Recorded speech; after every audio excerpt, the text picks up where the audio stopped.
Members of the House, I welcome you to what is the 17th ordinary meeting of the 177th session of the Literary and Scientific Society. Now, as you'll have noticed, with all the jubilation in the air and the lovely cakes that you've been feasting on, it is the 176th birthday of our beloved Literary and Scientific Society. And I would like to dub this week the Week of Light, because in the same way a candle emits light, we saw all of your lights shining very brightly for our society in these past 7 days. Over the weekend, I'd like to put the spotlight on the 4 teams and the 3 judges at Trinity IV who put in a valiant effort, and give them a round of applause. Then we moved on to Blue Lights, as we had Blue Lights creator Declan Lawn in a wonderful lit talk on Monday. On Tuesday we had the bright lights of the Great Hall shining down upon us for our excellent collab with our friends at the PPE Society, and that brings us along to tonight in the McMurdy Hall, where we'll have 8 wonderful speakers enjoying the limelight of the podium at the front for their speeches. But it is now time for you guys to put the interrogation light onto me, because it is, after all, time for President's Questions. This is your chance to ask me whatever your mind can come up with. All questions are welcome here, but of course there is the caveat that you're not allowed to ask a question about my politics. So, do we have any President's Questions tonight? Yes, Mr. Hui. Mr. President, can you tell us a story? Well, Certainly, Mr. Hoy! It was a cold February night in the literary office when Mr. Devaney heard a knock on the door. Goodness gracious. I wonder who that could be at the door at this time of night. Closing the oven door on the hog's head he had so lovingly prepared for dinner, he strode over to the door with trepidation and undid the lock. Ah, Mr. President, I shall come in. I must speak with you urgently. Mr. Secretary, what a pleasant surprise. Please, do come in.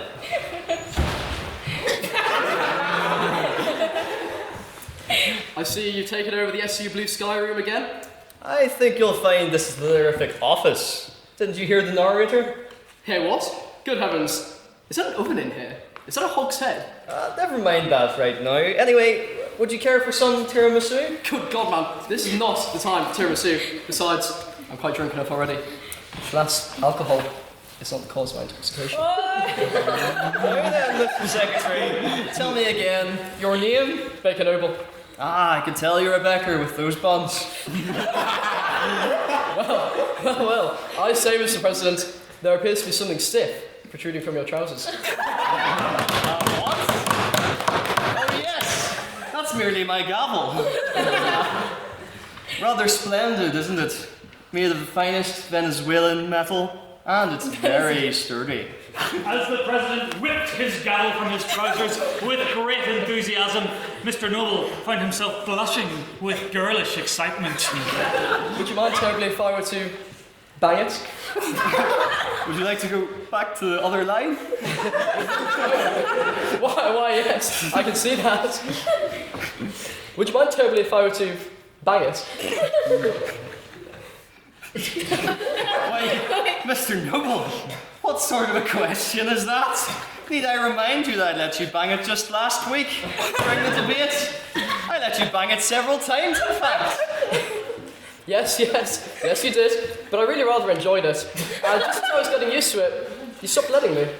Well, I didn't realise you enjoyed it that much. I would let you again, but I was fiddling about with it last week and Mr. Steele told me off. Mr. Steele? Why, yes. Apparently disapproved of how I was handling it. Specifically something to do with the heads, I think. I can't believe this. Consulting with Mr. Steele.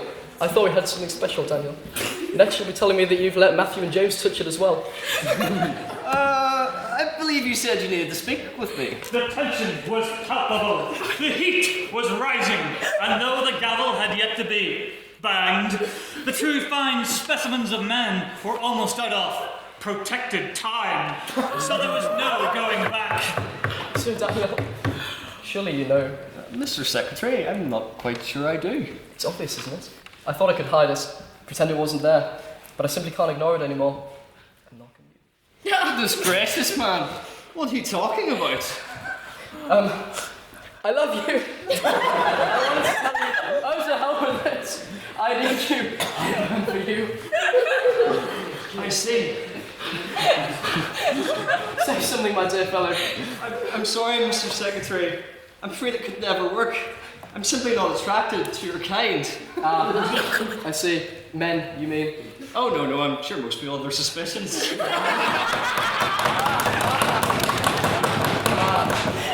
Englishman. Is this about proving that you have many Irish friends? No, it's not that at all. Then what is it? Well, you see, it's just, I'm a president. You're a secretary. I could never feel for someone who isn't a president, or at the very least, a vice president. Aha, but Daniel, don't you know? You know what? I'm the vice president of QUB Snow Sports. Suddenly, the attraction between the two was like lightning. Drawn inexorably towards one another, the two began to give in to the searing heat of the moment. Hands disappeared in the gowns. Ties were tugged. Oh, Mr. President! Oh, Mr. Vice President!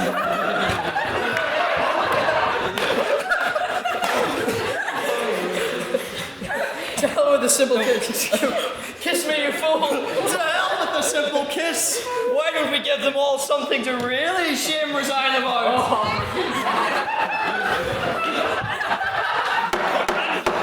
And so, with restricted time, a long since finished, and the gavel well and truly banged, all that was left to do was to extend the motion to the floor.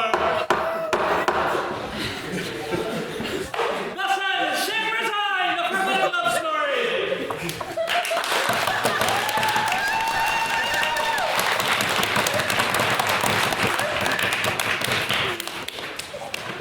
Anyway, yes, I'll take another question. Yes, Mark. What's your opinion of these drivers? I think I've just expressed my opinion. I'm hoping to get into season 2. Yes. So we can ask questions about your sex life. We're not allowed there at all. Well, I think as that story just showed, Ash, it kind of speaks for itself, doesn't it? Yes. You might want to redo your tie after the bang. There you go. In good time, in good time. It'll act as a stark reminder of what you've all just bore witness to tonight. Yes. Favourite song by Kylie Minogue? Oh. I just can't get you out of my head. Yeah. I know it's a bit of a basic one, but it's a good, decent song. Yes? Very important question. Will you be my Valentine? Oh. Will I be your Valentine? Yeah. Well, the great news is we're actually doing a social around Valentine's next week, so we can all be each other's Valentines, Colin. Yes, Luke. I've already written your Oscar acceptance speech. Of course, of course. Yes, Elliot. Did you have Baker for breakfast this morning?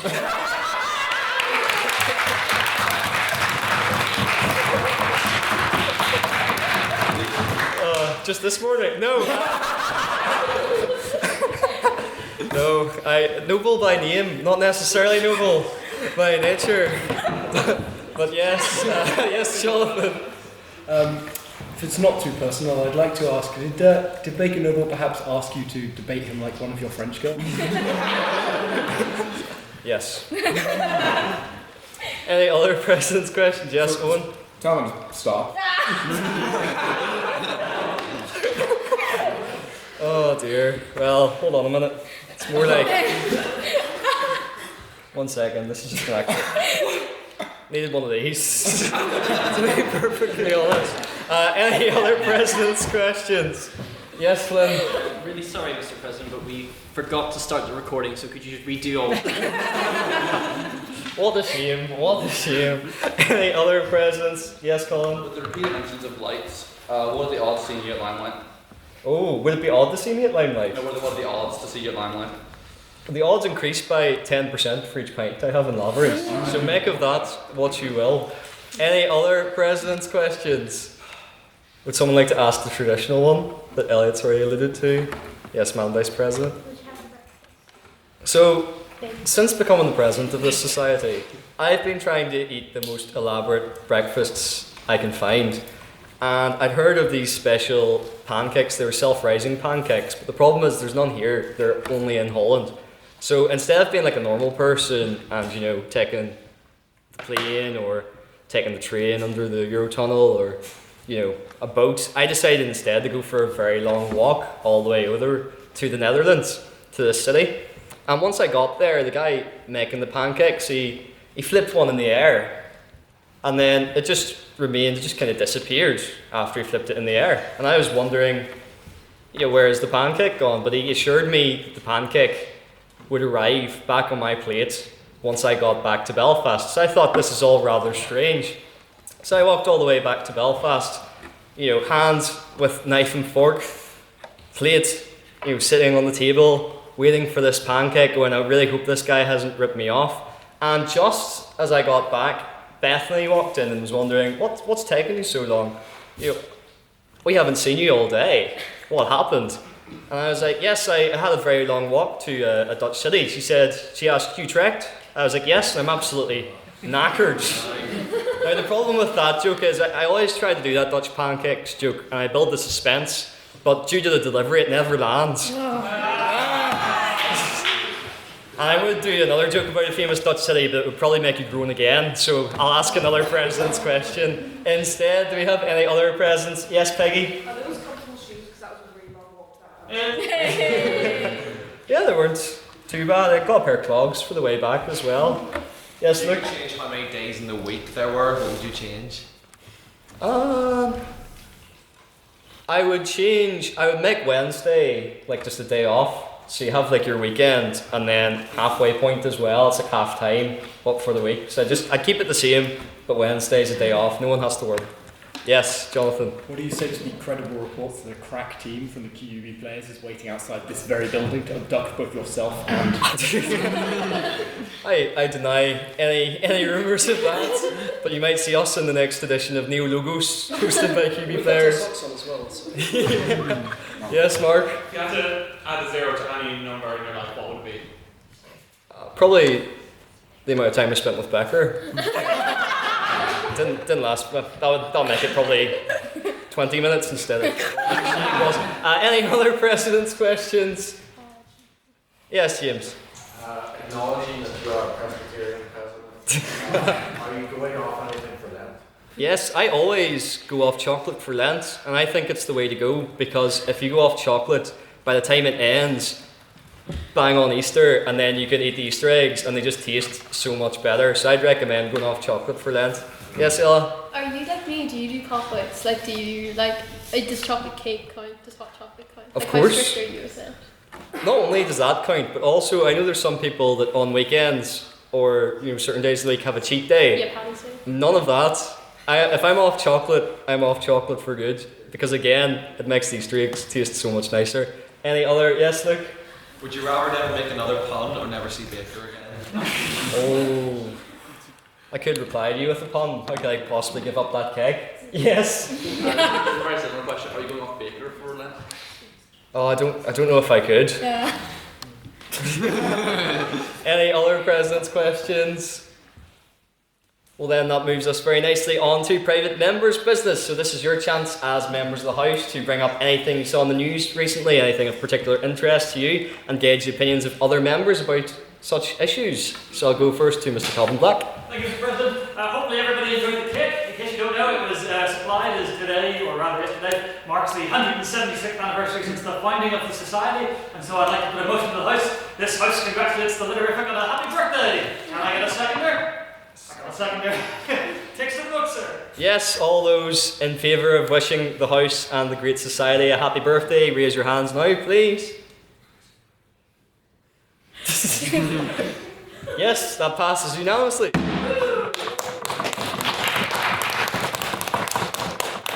Any other private members' business?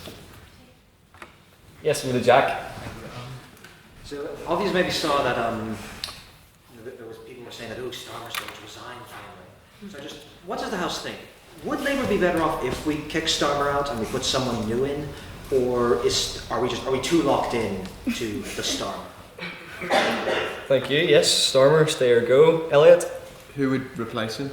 I don't think there's any significant. I mean, I'm not a great fan of Starmer, but I don't think there's any great characters in the Labour cabinet to step in.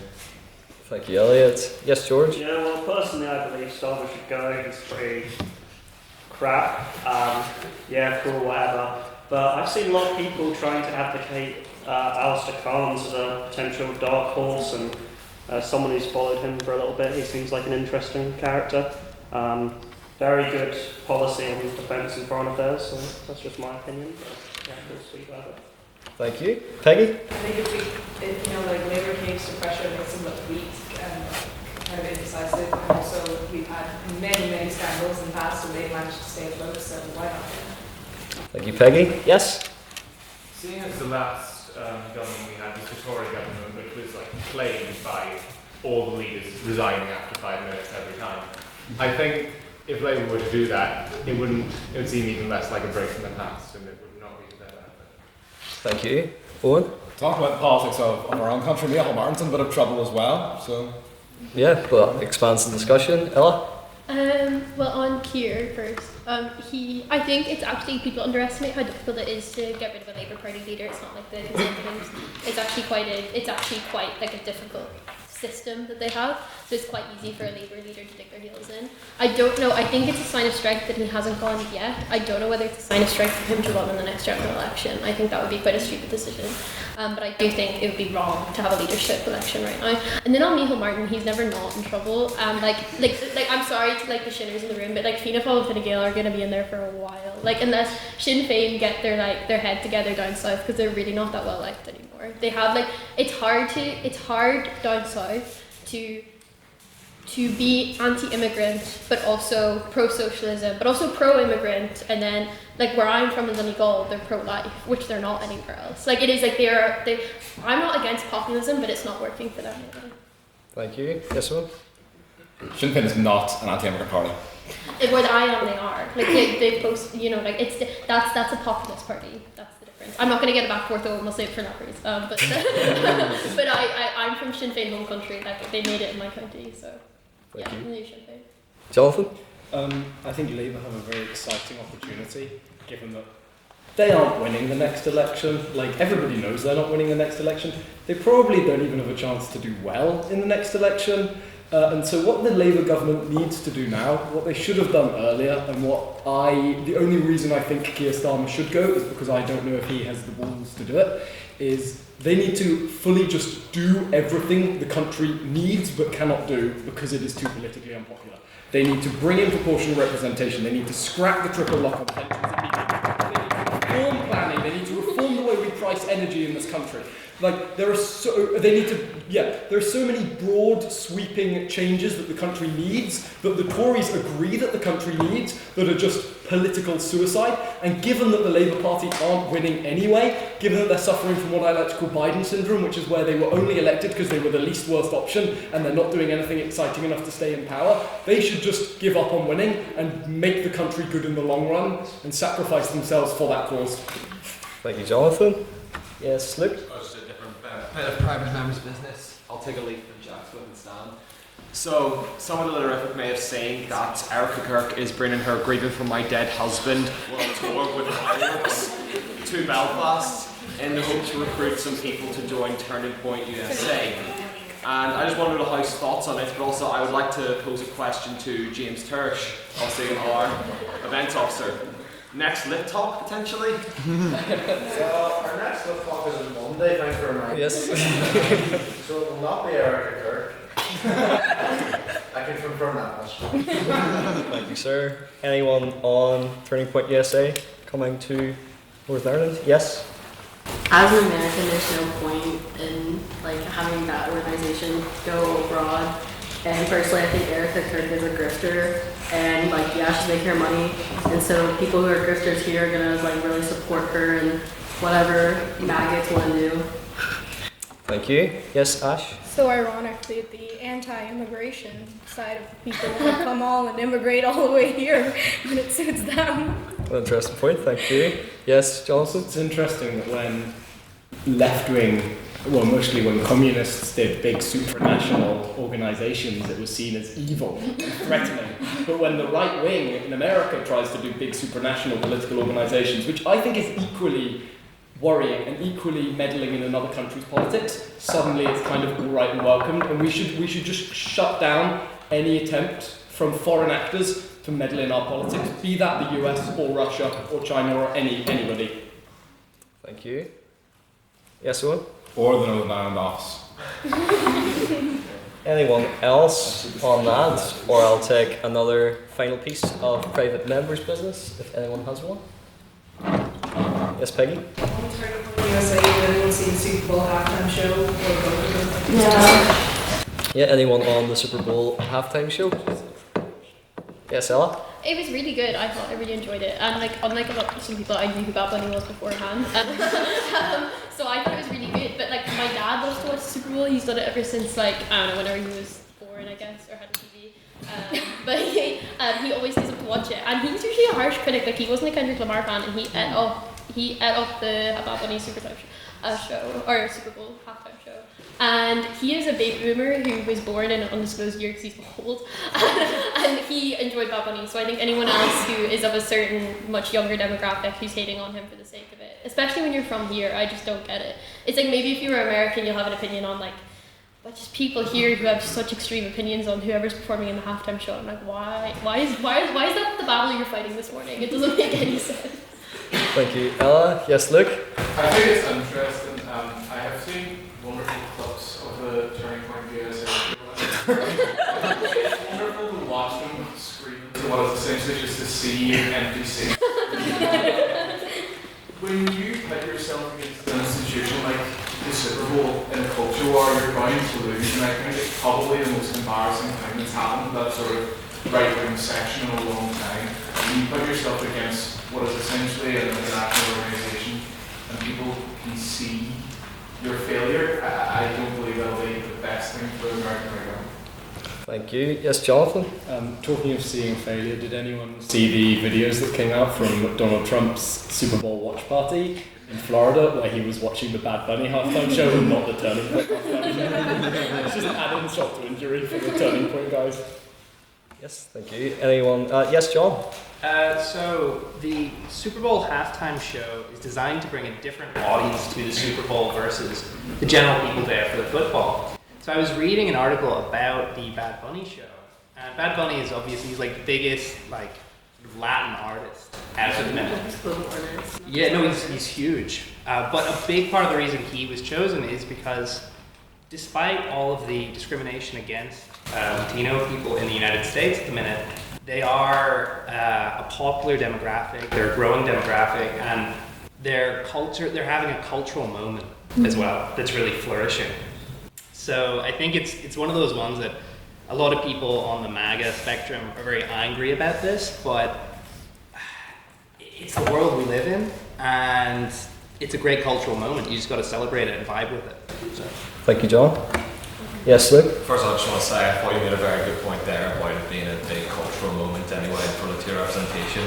But just on the Turning Point USA halftime show, it's difficult to say highlights about that, but I think one of the things I picked out was one of the singers saying that all he just wanted to do, he just wanted to drink his beer, drive his truck, cut his grass, and he wanted to feed his dog, but the woke mob is preventing him from doing all that. Which made me thinking, he was saying all that, like he was saying as if it was things were planned, when in reality all those things are a to-do list probably for him. Thank you, yes. Yeah, well, just on the topic generally, following on from woke, there seems to be, woke seems to be preventing a lot of people from doing things now, so I see woke operating in that way, so it's interesting that you raised that, but yeah. Thank you, George. Yes, Peggy? Interesting thing because they were all about family life and love, but the mic had brass knuckles on it, which I thought was intriguing. Thank you. We'll take those three hands. Start with EJ. Woke is stopping you from cutting grass. I'm not sure that's the woke and maybe you not doing your chores. Maybe your mother should probably get on the woke thing. Like, just cut the grass. Nobody's saying you can't. Yes? Following on from EJ, everybody's standing on stage shaking up your longboard. Spending so long if they're not like actively harming anyone else. When people cry over the woke cause, it's probably because they've said something completely out of left field. I don't know, they're just trying to claim something in the victim. But frankly, you can do all of those things. You probably don't have a beer and watch the sunrise on whatever Montana might be found. It's a little fever dream. No one's stopping them from doing that because of the woke mob. Thank you, and then finally, Ella. I just think it's interesting as well, like I agree with both EJ and Luke, but I think it's interesting that like the left wing have always been marketed as like snowflakes for like the longest time, like, oh, you're offended by everything, like I can't say anything to you. I'm like the right wing, like they're snowflakes, like they are like God forbid a Latino guy wants to sing some songs in between a football match, like God forbid people want to dress up as grass and dance around the stage, like I am now like whatever about this woke mob that I'm yet to meet, and they sound really fun. But whatever about them, like I think we need to like realise who's actually the one who's getting more easily offended nowadays, because it's not the left anymore. Thank you, and with that brings a close to our private members' business. I'd now like to call up Mr. Secretary to read the minutes from last week's meeting. Mr. Secretary.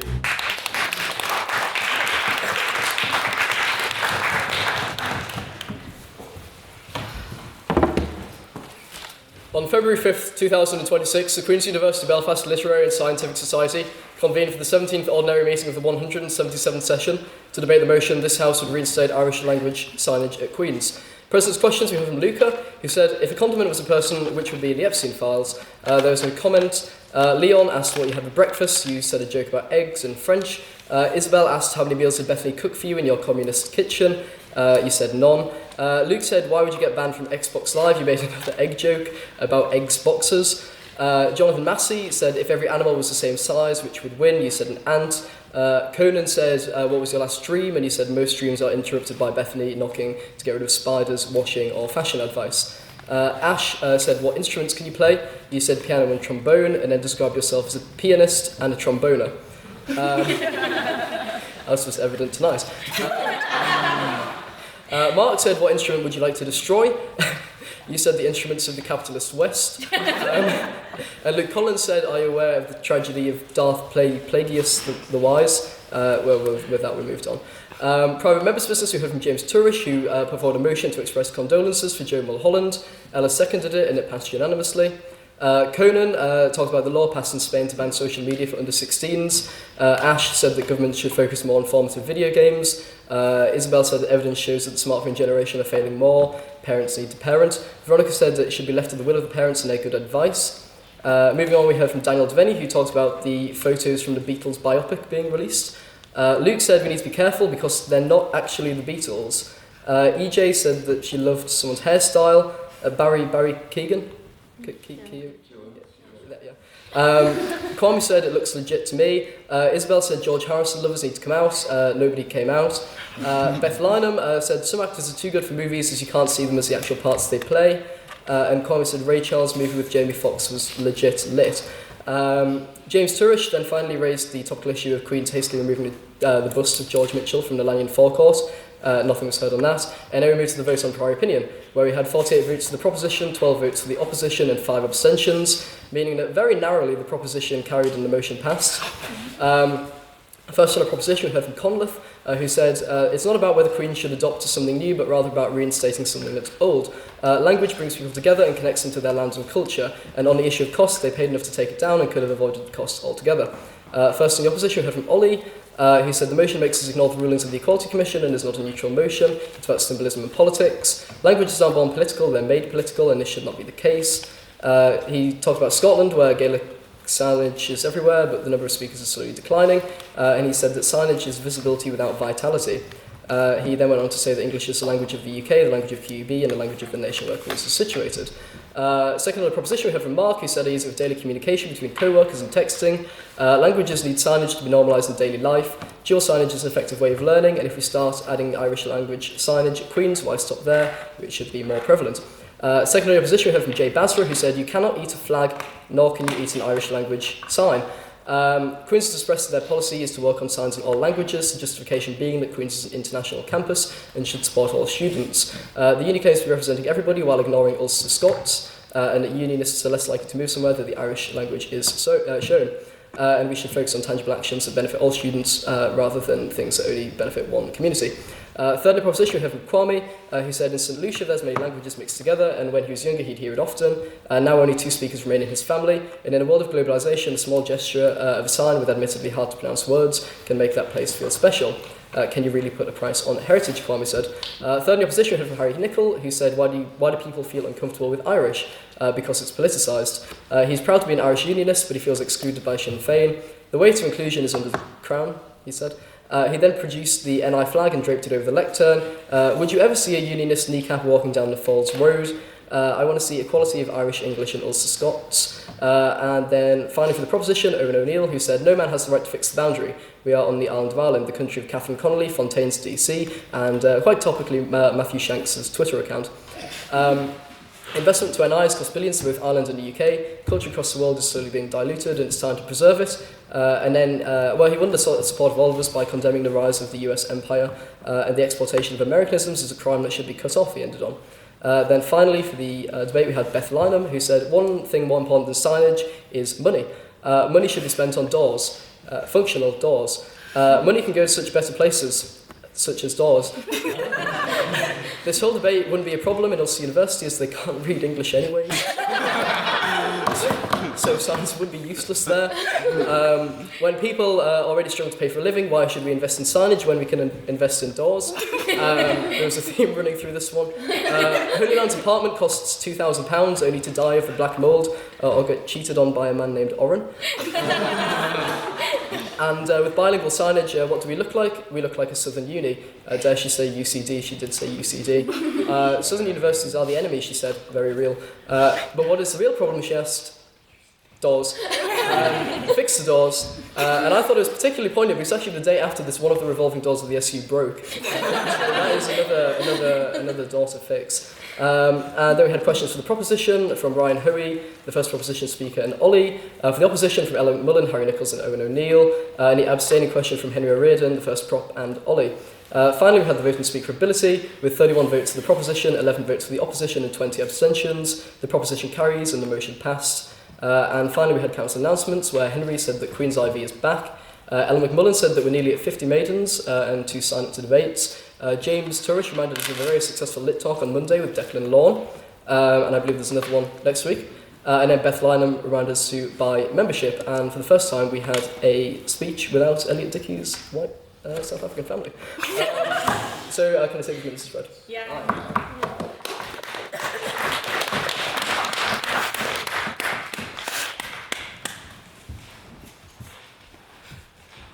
Thank you for those minutes, Mr. Secretary. They lasted longer than... Well, no. Never mind, we'll move on from that. But yes, before we start our wonderful debate tonight, it is time for the vote on prior opinion. So this is your opinion you hold when you came in tonight. Just to remind you all of the motion, it is this house believes men and women can't be friends. So can I have all those who agree with that statement and would like to vote for the proposition on the vote on prior opinion to raise their hands now, please. Wait, what? Okay. Guys. It's up 5.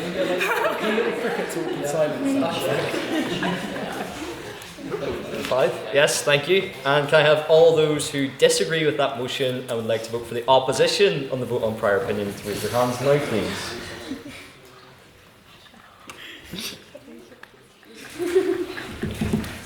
Second man half.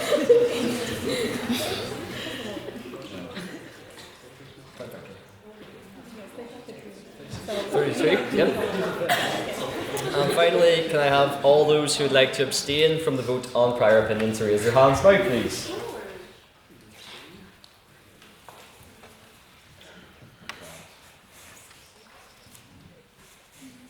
Yes. Mr. Secretary, can I have the results from the vote on prior opinion, please? Yes, with 5 votes for the proposition, 32 votes for the opposition and 9 abstentions, the opposition carries and the motion fails.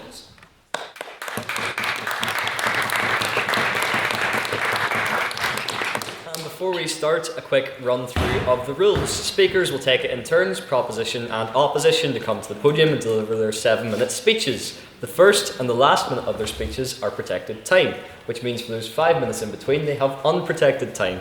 During this, they're open to points of information. This is your chance as members of the House or their adversaries on the other side of the table to challenge their points in real time. To offer a point of information, simply raise your hand and shout loudly on that point, POI or point of information. It is then to the speaker's discretion as to whether they take your point or decline it. Please keep your points to a maximum of 15 seconds and leave 15 seconds between a POI being offered. Because if you do not, this is something known as barking, and I will remind you swiftly with my gavel, which has already been quite heavily used this week. We also have a rule on swearing. Madam Vice President is not there, so allow me to remind you of the rule. Speakers may swear, but this is at a cost of a bottle of port. Or in other words, swearing should be your last port of call. So, with that, I'd like to invite to begin the debate, opening the case for the proposition, Ellie to the podium, please.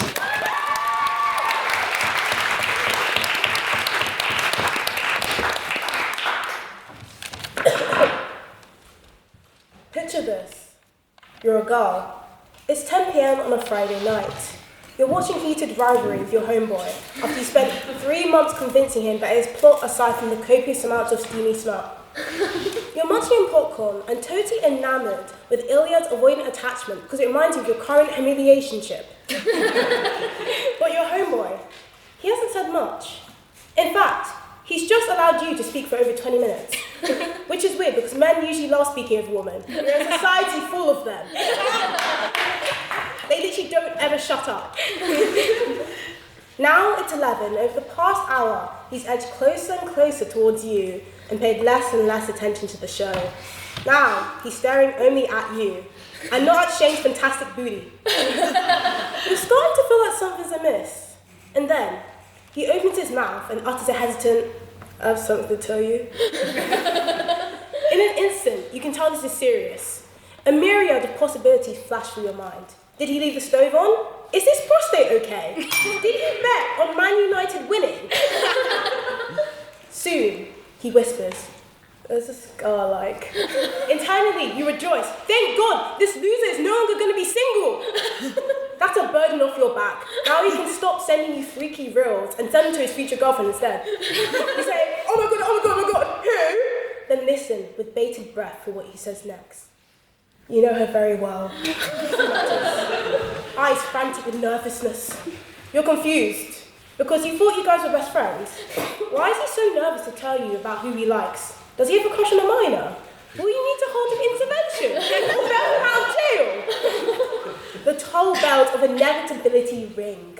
With one final admission of doom, he holds your hands, leans in and whispers, "I like you." Your stomach lurches. Now you regret downing 4 pints running only on a girl dinner because you feel like you're about to throw up. A million red ants bite at your skin. You can now physically feel every single microscopic mite that resides on your eyelashes. Reality enters with a resounding, unignorable boom. This friendship is ruined. In fact, it never existed. It was built on a lie. Every day you hugged him, every time he listened to your worries about the future, every moment you wore a bikini in front of him because you felt safe, he endured it all with an ulterior motive, one marked by lust. You can never trust another man again. For all the men listening in the room, this is a funny horror story. For most of the women listening, it's a cringe-inducing canon event that ignites flashbacks more poignant than when an American veteran hears the word Vietnam. When we say men and women can't be friends, I want to clarify this assumption operates under a heteronormative framework. To be concise, this notion only applies to straight people. Sorry, gays. But when we repeat this phrase, I want to highlight a fundamental issue with the socialization of the sexes within society. Men are broadly not socialized to see women as people, caretakers, family members, conquests, or even romantic interests, sure, but never equals. Never individuals outside of their proximity to a man. Hedy Lamarr paved the foundations for the invention of Wi-Fi, GPS, and Bluetooth, but her beauty is always mentioned in the same sentence as her achievements. Why? Because a woman being beautiful pleases a man, and through discussing her looks, can we validate her existence within a male context. The idea that heterosexuals of the opposite sex cannot be friends is rooted in two rudimentary ideas. 1. The idea that feelings of companionship often devolve into romantic ones, and 2. The connection breaks down due to insurmountable differences. To address idea number 1, we must first reconcile the fact that not only do men tend to be far more attracted to their female friends than vice versa, but also that men vastly overestimate the mutuality of that attraction. Additionally, when a male is in a relationship, his female friends do not view him as a romantic prospect. However, when women are taken, you cheeky little gargoyles still avoid you as a potential partner. And it gets worse. When 249 adults were asked about the positive and negative aspects of having a partner of the opposite sex, the women overwhelmingly perceived the perception as the suggestion our relationships can lead to romantic feelings as a negative possibility, whilst a significantly higher amount of men viewed that possibility as a positive benefit and even a reason for initiating the friendship in the first place. This trend only intensifies with time, with older men being 10 times more likely than women to report romantic attraction as a benefit of being friends with a woman. Even in intra-sex relationships, things we take for granted like hugging can have sexual implications in cross-sex situations, simply because a girl's breasts are in the way. Do not misconstrue what I'm saying. I do not agree with the rampant sexualization of a woman's body by society. However, I cannot deny that it is a fact of reality that rules many aspects of our lives. The core issue is that the sexes gravitate towards different ways of socializing. This is not an axiom by any means, but men tend to be group and activity oriented, while women desire a more intimate setting with fewer friends of the same sex, but talk is more inclusive of feelings and personal reflection. Women favour detail-oriented, emotionally investing companionships that rely on divulging of information. And that's why my besties know how many centimetres long my crush's forehead is. This dichotomy also means that when a man is given space to open up emotionally and freely, contemplate his sensibilities, he's more prone to noticing his underlying romantic interest for his female friends. For him, the relationship has progressed into a raw, uncharted territory, with new emotional trust being created. For her, it's Thursday. You alright? Yeah. Do you not think that the relationship between men and women are no longer so simplistic as you describe? I think, oddly enough, that they're becoming more and more simplistic with the influx of right-wing ideology in the internet that is radicalizing people, that is making men and women more isolated from each other. Sorry, I'll keep it. The point of my argument is not to demonize male interest or further ostracize an already very isolated generation, but rather make you reconsider what you consider a friendship. Bro, do you actually love her? Or is she just the first mildly attractive person who listened? And in the words of the greats, do not let that void ruin your status as the greatest true self in Chudtopia. Thank you.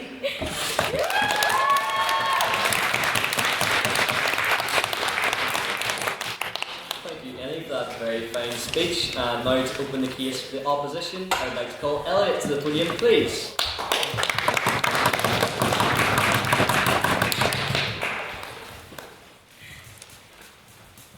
Sorry, give me a minute. I'm just setting my timer up because I'm running very under material for this speech, so we're going to have to stretch it out. POIs would be absolutely fantastic if you could manage them. We live in a world of Lux Maxes and Gooners. In the words of April Levain, he was a chud. Can I make it any more obvious? But in this realm, in these challenging conditions, can men and women still be friends? Sorry, I struggle with my own handwriting. I do have some empathy for the proposition, even though I was slightly alarmed by the first speaker almost immediately ruling out the motion applying to a particular demographic. Is my friendship with Ella genuine, or am I just a foot soldier deployed on motions against my will that I do not care about? That doesn't include this one, whatever it is. Yes. Am I friendship with anyone in the literatic, or are you all just vessels for various jokes about South Africa? So let's define friendship. Friendship is a bond of mutual affection that is not familial and that is not sexual. I don't think the proposition will deny that bonds of affection between men and women exist even outside of friendship. Mother and son, father and child, father and daughter, wife and husband, right? The issue the opposition takes is that these bonds inevitably stray into the sexual. And that is a challenging situation. So I'm going to give some guidance to the proposition. I've developed a sort of exercise where I give you a scenario and then you pick which option you think might potentially sexualize the bond of friendship. Jonathan Massey, you are in a library studying with your female friend. She says, I've got to drive home.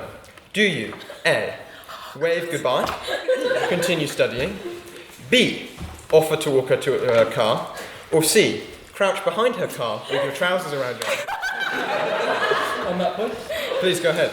Your fallacy was assuming I'd be studying. That's not an option. That's not. It's A, B, or C, John. Ella, your male friend has recently concluded his lecture notes, and you would like to cross-examine them with your own. Would you, A, say, can I see your notes, please? B, can we cover the material together? Or C, can I stack donuts on it? Maybe it's not always that obvious, but the line between friendship and sexualizing that friendship is always, to a degree, obvious. In the man in your example consciously chose to step over that boundary.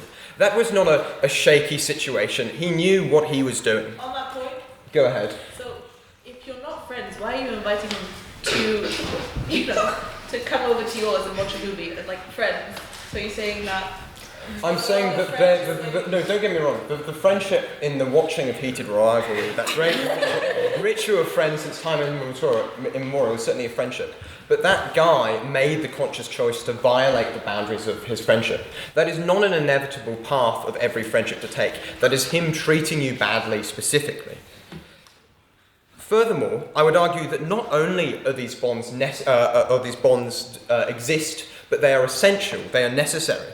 Men and women are raised very differently and are treated very differently during education. Go ahead. Do you not believe then the reason that because men and women are educated so differently and they view life so differently, that maybe that's the reason they can't be friends? Because it's obviously you can have friends with differences, but it's hard to be friends with someone who sees you not as you see yourself. I don't think that it should be an intrinsic quality of men. I think men should be held to a higher standard than the idea that they see you as not yourself. But I would say that men have different experiences than women. That is very true. But it is that different experiences that make the difference in perspective that you get from having friendships with someone across that gender boundary really important. To be perfectly frank, I don't really trust men who say that they don't have female friends that they wouldn't think of going on a date with. And to be honest, I don't really trust women who say they have male friends who they're not, who they don't have. I'm trying to think how to phrase it. I don't trust people who say that they have friends of the opposite sex that they wouldn't consider dating, because I think that's kind of, I'm sure you'd agree, that's kind of a reductive if you view all of your friends as potential sex objects. So I think it's really important to have these platonic friendships with people of the opposite sex. Very nearly dug my own grave there. Would we challenge the gender pay gap or encourage more awareness of men's mental health if we didn't have an idea of how the other side lived and compare ourselves with the opposite sex to better ourselves? For another example, I was really hoping I wouldn't have to reach this point in my speech. When I was... Oh, go ahead. But you don't need to be friends to have conversations. For example, I don't like you and I'm having conversations with you. I think it's important to have empathy, and I wouldn't say that everyone I have empathy with is my friend, but I find that oftentimes when I share an empathetic bond with someone, I end up forming a friendship with them. But for another example of when the perspective of the opposite sex would be useful, when I was a boy in South Africa, we were staying at a campsite in the bush, and me and my friend saw in the distance what we described at the time as a balloon. But I believe the scientific term would be prophylactic. And me and him, we decided that the best thing to do with this strange object of science was to pick it up, fill it with water, and present it to our parents. Perhaps if we had a different perspective, we would not have engaged in that course of behaviour. So I would say to the opposition that not only do friendships between men and women exist, they are essential to avoid what we should absolutely not have done. South Africa had a very bad AIDS crisis. Thank you.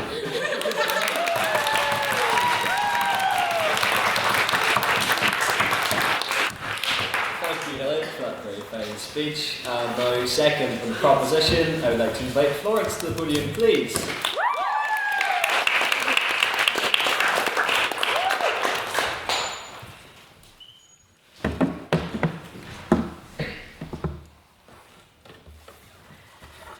Right. Ross and Rachel, Monica and Chandler. I don't know if anyone's still young enough, or old enough, sorry, to enjoy Friends. It was the only example I could find. Anyway, I guess to be fair, Joey and Phoebe are the outliers. You know, for a show called Friends, it's weird how nearly none of the people in that show remain friends by the end of it. And also, have you ever seen one of those charts explaining the different dynamics and relationships? Like, I get it's a 10-season show, but I swear a university degree in maths is easier. But don't quote me on that because I don't study maths. Anyway, what can we expect from 6 20-something adults living near each other? I mean, scratch that. What can we expect from 3 girls, 3 guys, all heterosexual, all craving some sort of relationship, and all living in Manhattan of all places? God knows why. So from this, can we ever expect men and women to be able to sustain a friendship where they don't develop feelings for each other? Good evening, ladies and gentlemen. I am Prop's second speaker, arguing that men and women can't be friends. I will be exploring the friends to lovers trope, and also cultural and kind of societal expectations and how that kind of inhibits men and women's ability to kind of develop a proper friendship. So for me personally, the Friends to Lovers trip was easily my favorite, like growing up. Whether it was shows or movies, I just loved watching Friends to Lovers. I mean, seeing childhood friends grow up and then realize that they saw each other as something more than friends. And then you had the slow burn of watching the girl and the guy develop feelings and tackle with the conflict of being childhood best friends. And then you finally get to see them happily ever after. I think you can tell that I was really heavily deprived of any romance when I was younger. But you can only imagine then how happy I was to find out in researching for this speech that 68% of romantic relationships started from friendship. This isn't intentional, by the way. Only 18% of people reported becoming friends with their partner for romantic reasons.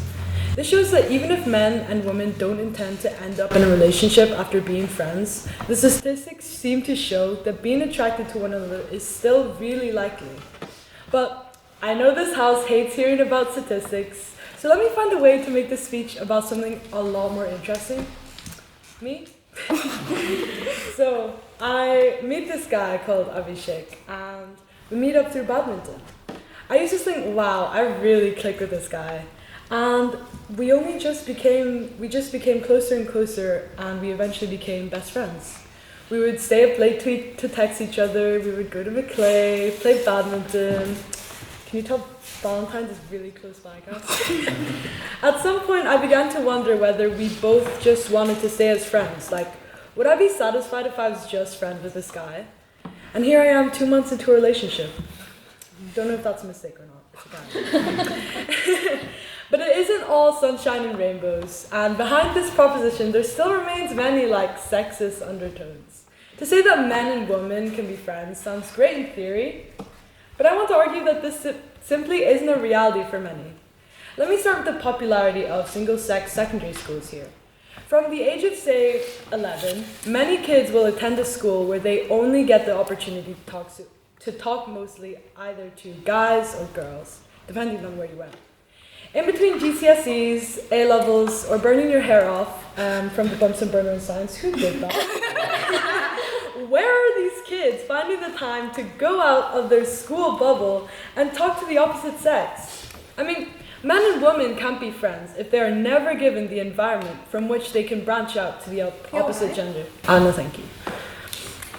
If we think about the exclusion of many women as well from workplace or education in many countries, this only goes to enforce the vision that men and women can only ever be romantic partners, however twisted that vision is.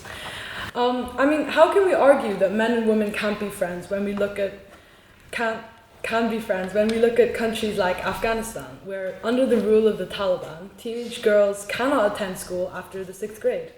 I mean, we know that these inequalities, still exist between men and women. So how then can we create the foundations for a proper friendship? If patriarchal values still remain prevalent, then can a woman ever truly be friends with a man if she is not seen by that man as his equal? After all, the biggest feature of a healthy friendship is being able to see one another eye to eye on equal standings. So I want to argue that men and women can't be friends because the relationship will always be affected by an unhealthy power dynamic influenced by the patriarchy, which continues to put the man on top. So TLDR, I hate men. Shocker! But anyway, men and women can try to be friends, and it's nice that the opposition wants to argue that they can be. But I just believe that this dynamic just doesn't work. It's riddled with issues of like developing feelings, or issues regarding power dynamics set up by the patriarchy. Thank you. And I know that Valentine's is coming up. But for my single ladies in the room that are hopefully hanging out with friends, okay, I want you guys to remember that it's Galentine's, because quite frankly, why would a man be there? That's all I have.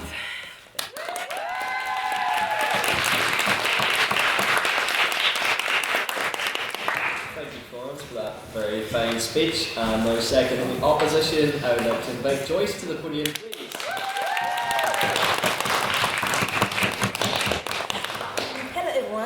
My name is Joyce. I think most of you see your first time see me today. Yeah, my first time. So, today I'm here to oppose the notion men and women can't be friends. Let's be frank. Imagine, think about this.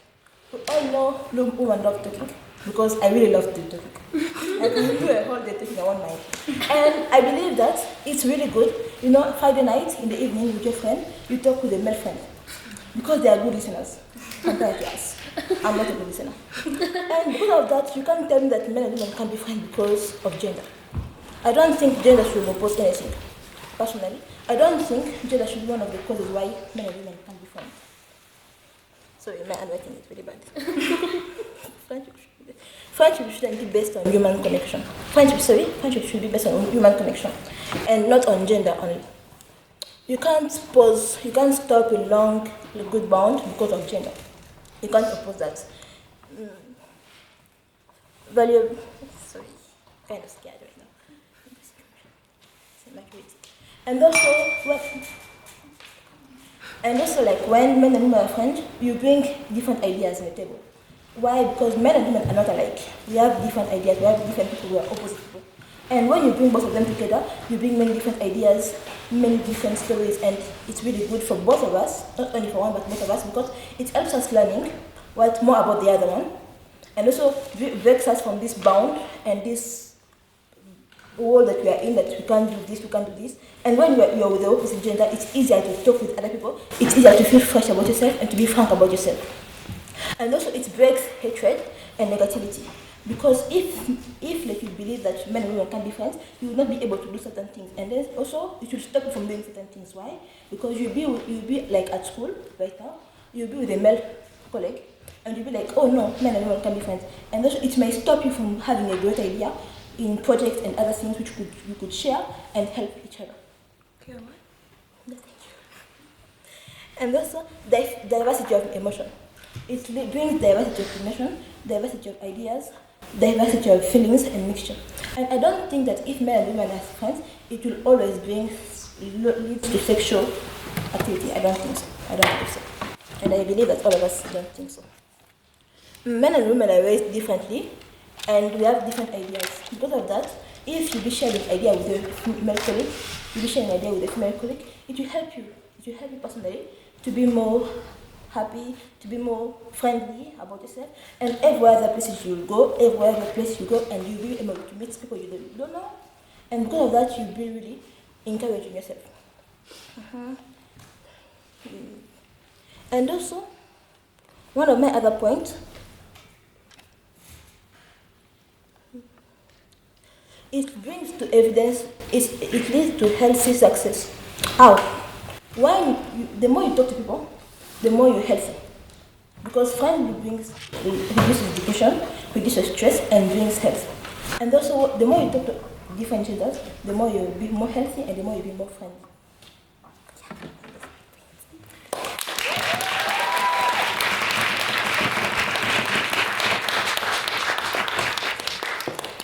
For that very fine speech. And now for the proposition, I'd like to invite Ella to the podium, please.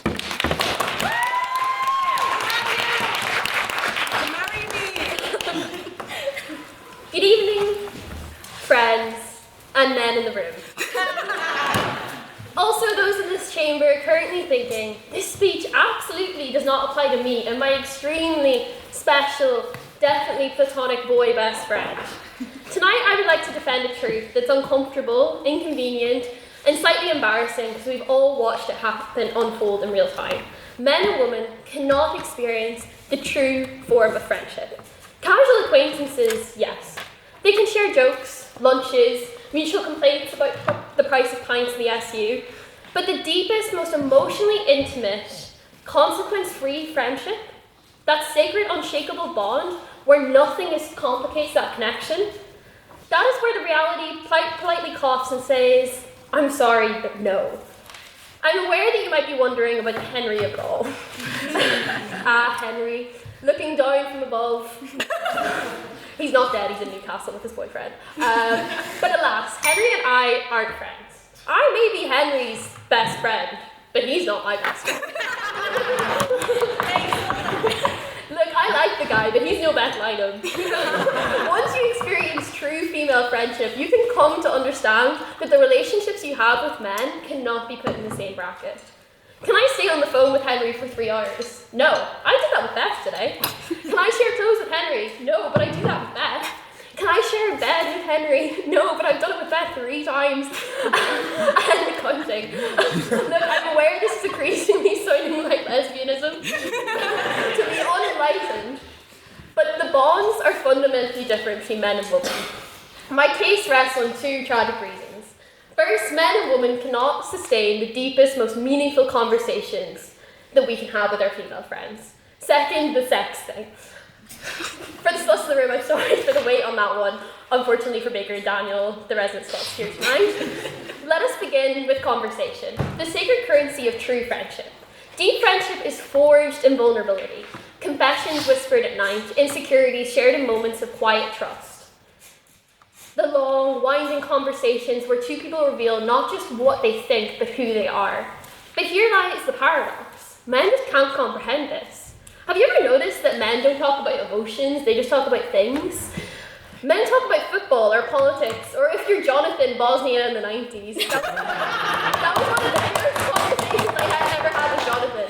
Now you may think, hey, I've had a deep conversation with men. I swear I have. But can you remember what happened after? Picture the scene. 2 friends talking until sunrise in spoons. They share heartbreak, childhood memories, private fears. They say, I've never told anyone this before. In that moment, emotional barriers dissolve. And once those barriers dissolve, attachment begins to form. Not always mutual, but rarely platonic. Because vulnerability creates closeness. And closeness invites emotional curiosity. The conversation stops just being dialogue, it becomes a connection charged with possibility. Vulnerability is not a daily practice for men, and that's a bad thing, but it's the truth. They save it for intimacy. Vulnerability for women is a necessary part of friendship. You may think, Ella, but I could swear, you're friends with a lot of men in this room. No, you are wrong. Take Jonathan and I. Jonathan and I have a lot in common, but we are not friends. We appreciate Gordon Brown and architecture, but I don't know the guy like that. Jonathan would agree with this because he's on my side of this debate. Take Daniel. He supports Liverpool and is from Limavady. I can't sustain a friendship with someone like that. And then Elliot. I can't be friends with a white South African. Our opponents will say, but deep conversations exist in many friendships. Yes, they do. But the truest friendship requires those conversations to exist free from emotional undercurrents, free from quiet awareness that this person could be something more. And that awareness, once present, reshapes every word. A compliment lands differently. A silence feels heavier. Eye contact becomes an existential crisis. Now to my second reason, the most inconvenient guest at the friendship dinner party, the whole sex thing. Attraction is not something you can avoid, it's subtle. It arrives disguised as admiration, humour or comfort. It appears when you realise this person understands you better than most. It appears when you feel safe enough to be ridiculous around them. And once attraction exists, even faintly, the friendship's chemistry changes. Suddenly the emotional balance shifts. One person wonders, what if? You get a text that says, what are we? Shivers down my spine as I say that. The other notices a new tension in casual moments. Hugs linger, jokes acquire double meanings. Every interaction becomes a tightrope walk between sincerity and self-consciousness. And even if attraction remains unspoken, its presence is felt like background music you cannot quite turn off. Like, has anyone here ever been friends with a guy and then you get a message asking you to go to one of the chaplaincy cafes? It's happened to me. I love the chaplaincy cafes. They have the best tray bakes on campus. But here's the top tips to the freshers. If you get invited to a chaplaincy cafe, that's not a meetup, it's a date. And I've made that mistake twice. They're great cafes though. Go with your female friends. Humans are not emotionally silent creatures. We notice shifts. We analyze glances, we replay conversations, and when attraction seeps in, it often does in close, emotionally intimate friendships. The possibility of romance becomes an invisible third participant in every conversation.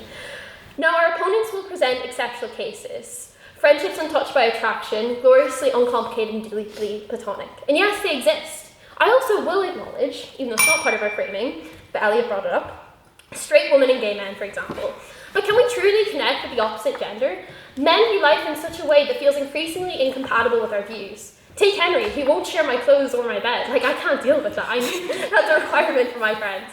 Let us be clear. This motion is not cynical, it is compassionate. It recognizes that humans are wired for connection, curiosity, and emotional growth. Men and women can absolutely support each other, collaborate brilliantly, and form meaningful bonds. But the truest form of friendship, one untouched by romantic tension, free from attraction's gravity, and immune to emotional crossover, is extraordinarily rare when deep intimacy enters the equation.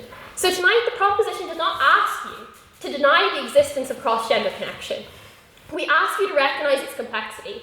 Deep conversation invites emotional crossover. Attraction seeps in like rain through a cracked window. And the purest form of friendship, untouched, uncomplicated, and perfectly neutral, slips quietly away. For the confessions we pretend are unexpected, for the laughter that hides recognition, and for the beautifully uncomplicated way that humans fall just slightly too close to each other. Vote for the proposition, vote for Beth Lynham, Gurmil Labour.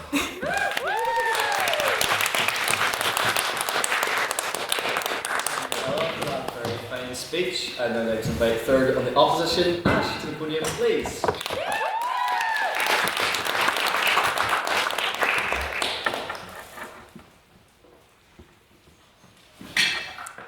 If men and women truly cannot be friends, as proposition posits, then I've got big news to my male friends in the audience. Surprise! You're getting promoted. For my friends who are apparently now collectively all my husbands. In fact, welcome to my newly established harem of husbands. We're skipping the boyfriend part. I mean, it's got the word friend in it, so clearly it just wouldn't work. Merch is on its way. I'm in the process of getting little pins for y'all. It says, Ash's husband. I'm sorry I had to find out this way, but please form an orderly queue. My favorite flowers are tulips, and I'm expecting chocolates from each and every one of you this Valentine's Day. Yes, I do have a list, and I will be checking it twice. Okay, like, of course I'm kidding, guys, don't worry. I'd never proposed to a man. Like, can you imagine? No. Polygamy is still very much illegal, and I'd rather drink bleach than even conceive of the hypothetical notion of marrying Elliot. Now, this exercise in absurdity is to demonstrate just how ridiculous proposition's logic is and how it fails to materialize in our modern day reality. A motion like this so intuitively begs for anecdotal rejection. I feel my mere existence on the stage is evidentiary enough to elicit the contrary. I'm a bi woman attracted to both sexes and have close platonic friendships with both men and women. And I just know the members of this house similarly relate to having friends of the opposite sex. And I'm going to quickly deviate from my speech to say Ella is describing a friendship that I don't think is actually in the room. What friendship is completely uncomplicated? What friendship is completely holds no boundaries? Well, at least I know Jonathan Massey on Proposition definitely does have friends of the opposite sex. This man has accidentally referred to me as a friend at Lavery's at least twice to justify hounding me for debate feedback, and on Monday night said, I have an equal number of men and women who are my friends, except for this Thursday. He came to me drunkenly exclaiming to a group of people that Jonathan Massey just called me his friend before skipping off into the night past a pedestrian red light towards Wetherspoons, where I offered no additional context and refused to elaborate further. Honestly, that's just your typical night out with Litterific. But anyway, I digress. When Harry met Sally in 1977, he enshrined into rom-com history its most iconic line, men and women can't be friends because the sex part always gets in the way. And while it's true that the film ends with Harry and Sally together, the greatest irony is that Nora Ephron never intended to claim that straight men and women could never be friends, but that they viewed relationships differently.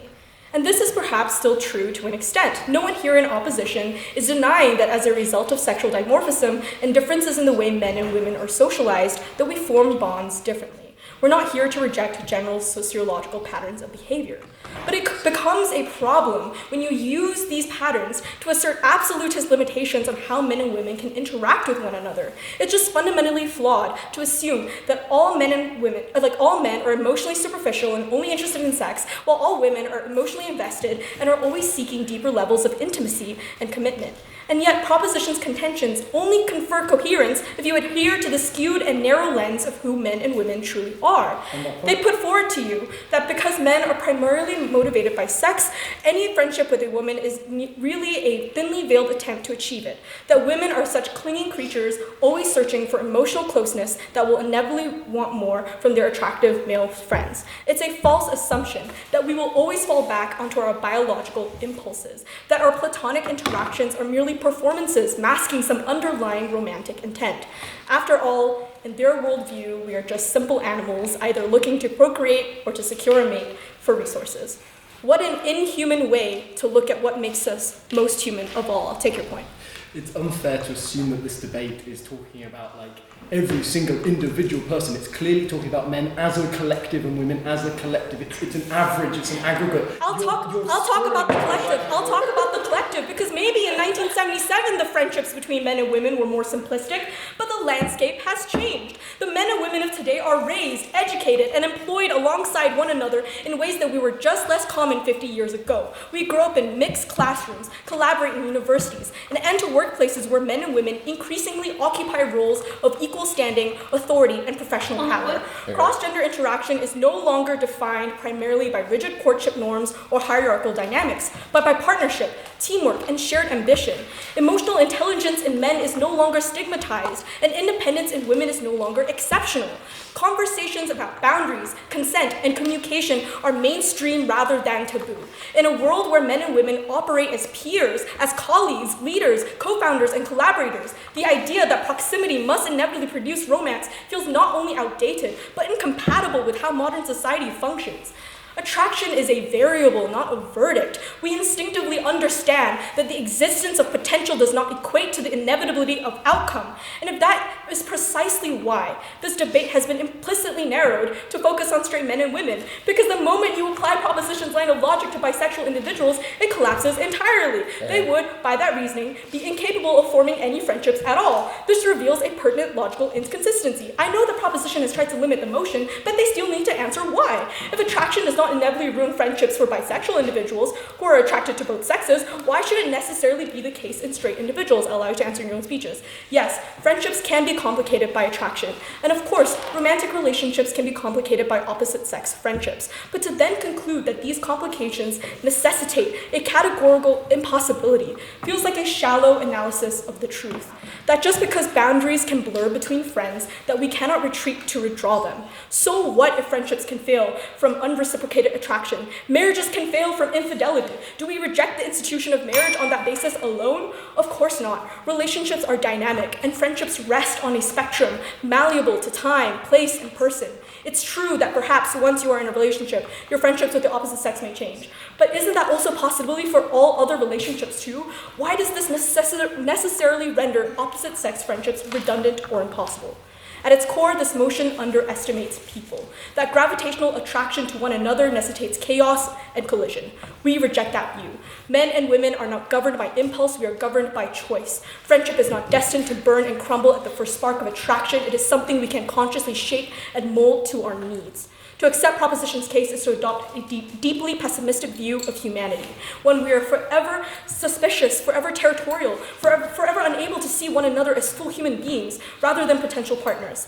But friendship is not defined by the chemistry of fire, it is defined by the ways in which we tried our best to minimize each other's burns.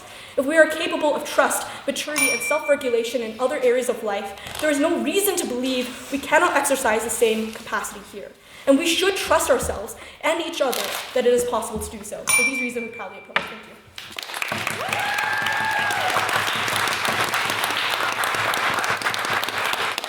Thank you, Ash, for that very fine speech. And now to close the case for the proposition, I'd like to invite Jonathan to the podium, please.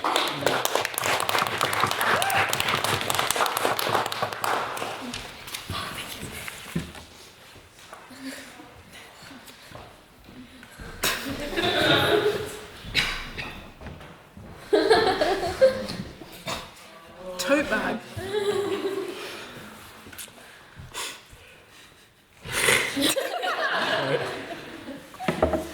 I find it ironic that Ash says we're governed by choice. I think the House should know tonight that Ash doesn't believe in free will before we start. But I was going to sort of pull together a performative male outfit, but then I realised I already bring a tote bag everywhere. I already use wired headphones.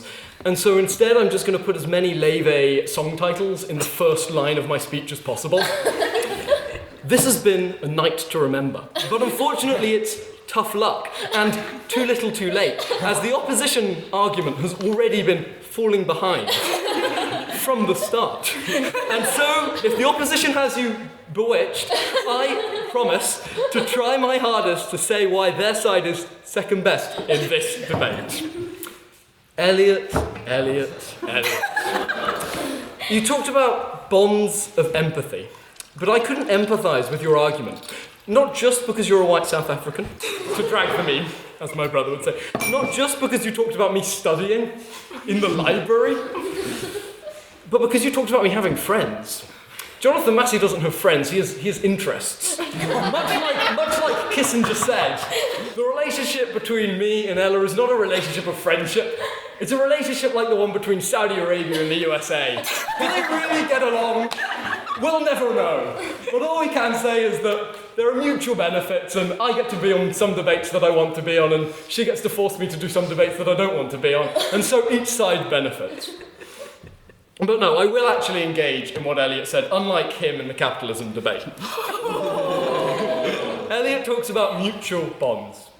But our side pushes, how can we have mutual bonds when the playing field is not level, when the bonds are not truly mutual? Elliot says men should be held to a higher standard. We agree. PUI? Our point is that at the moment, it is uneven. The relationship between men and women is not an equitable one. In a world where it was equal, men and women, of course, could and would be friends. But the world is a horrible, unequal place. And from a young age, we are very taught not to follow how it should be. Look at studies. I love a study. We've seen that there are big differences in how men and women are socialised from a very young age. For instance, in a Birmingham University study, I believe it was, they got toddlers and dressed some male toddlers in female clothes and some female toddlers in sort of male-looking clothes. And they then brought a series of adults in. And the adults played with the female toddlers using female toys. And the male toddlers got Thomas the Tank Engine. So it's clear that there are very, very fundamental differences from a very young age in the way that men and women are taught to interact. But no, I think the best way we can understand the world is through the medium of zones. The danger zone, the zone of interest, the twilight zone. And now, in the style of the Twilight Zone, I would like to take you through a door into a world not of the debating chamber, not of facts, not of logic, but a world of emotions, a world of the mind. A strange place. Up ahead you see a sign, your next destination, the friend zone. why does the friend zone exist in society? Why is it this big thing? It's because there's such a social emphasis on relationships. Ash has tried to make the point that I have female friends. I have people that bring me mutual benefit who happen to be females. That's a very different thing, House. But interestingly, so many times when I engage with someone who's a woman, people start to ask questions. They start to make assumptions. They go, are you dating this person? Immediately, without any other thing. I literally sit in a cafe with a friend, and 3 different people from various walks of life have heard through the grapevine that I've done this and are asking me if I've got a girlfriend. And it's like, no, you guys know me, I don't have a girlfriend. This is the problem. These social barriers mean that romance is always assumed by others. As George W. Bush said, families is where nations find hope, where wings take dream. But no, to move on to sort of what Ash said, because Ash proved my point very, very neatly. Ash talked about how we'd escaped the rigid courtship norms, we'd moved past 1977, but then Ash opened the speech by saying, I would never propose to a man. It's clear that these rigid norms are deeply rooted in society and remain so. How can we have truly mutual friendships when these conceptions within society are so foundational? PY? When we can't challenge them? Go ahead. I would never propose to a man because I'd never kneel to one. It's true, maybe, but many, many people won't propose to a man for societal reasons. Like, you haven't disproven the point, I'm afraid. That was funny. No, onto your other point. Why don't bi relationships get complicated and fail? And here, just to prove that Ella and I aren't friends, just so there's no doubt, I'm going to knife her argument. I'm going to disagree with her, because I don't think she was right. I can be friends with people. I can be vulnerable with people. Well, sometimes. But no, I can be vulnerable and I can have deep conversations with people without developing feelings. But, notably, gender is always a factor. I can have deep conversations with male friends who are gay, and the thought that maybe they will be attracted to me because of this conversation isn't a worry. Because there isn't this societal pressure of attraction. There isn't this overwhelming societal burden to get into a relationship with someone of the opposite gender specifically. And this is why being bi doesn't mean that the relationship doesn't get complicated and fail. Because when I talk to one of my male gay friends, it's much lighter. There's no undertones from society. There's no external pressure. Whereas when I talk to, for instance, my friend in secondary school, but the whole year group is joking about how we're secretly dating, there's a lot of external pressure. There's a lot of burden on us to behave in a certain way, to avoid certain rumours. And so it's clear that there is something foundational to society. There is something that stops men and women being friends. This isn't a debate which says all men can't be friends with all women. This is a debate that says men as a group and women as a group cannot be friends on aggregate. And this is true because of these overwhelming societal pressures. Because the way that society is stacked against the relationship from the very start. Thank you.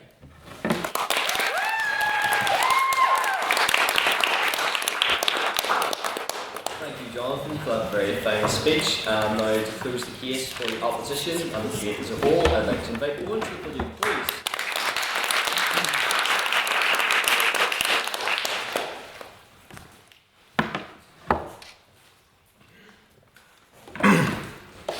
Mr. President, members of the Council, my friends in the opposition, my colleagues on the proposition, members of the society, I'm going to be blunt with you people.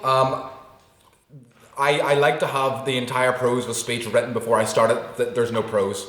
So I'm going to wing it and we're going to make a show of it. I'll begin by just saying the motion is just plainly false from whatever way you look at it. Friendships do actively exist between men and women. And the way it's phrased is, it falls into that trap. Defence of the motion in its current form is little more than just playground politicking. To make it blunt and honest. And it quite frankly says more about you than it does society. My own friendships with the like of future flatmates who are currently in London, or as we call it in West, Derry, London, are proof of that. Myself and Jonathan, who's just joining us for the first time, had many friendships with women when we both attended the Belfast School of Performing Arts together all those many years ago. And we quite enjoyed that little performance at the start there, Daniel. Now, I'll go so far to say this. Attraction does not kill friendships. You can be attracted to someone that you're in a friendship with, and that does not immediately render the friendship completely null and void. Dare I say, recognition of that, maybe not to the other person, but recognition in yourself and dealing with it, understanding it, and growing as a person to move past this makes the friendship in itself stronger. As being attracted to someone is not...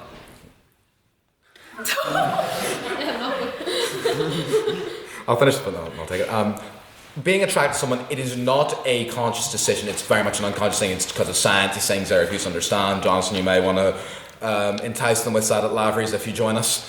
But the people you choose as friends are very much a conscious choice. So to prove that we are better than animals, we must make our conscious decisions in this life mean more than our unconscious ones. And your arm must be getting tired. Men often will be attracted to a woman turns them down. It might hurt their feelings, but they're like, I'll just move on because there'll be another woman. But for women, when they find out a man is attracted to them, it is like, wait, so I was just an object this whole entire time. Like, what was this friendship to you? Because it's obviously not what it was to me. Like, That's why they never need to know.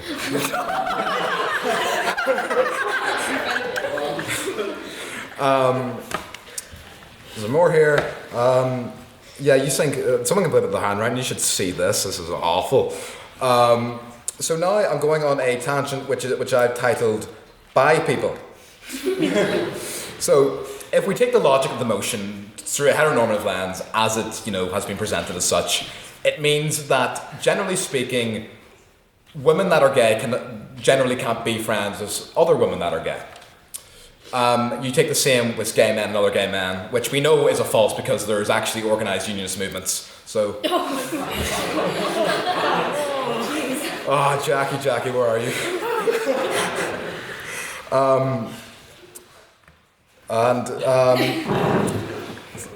I'm bi as well.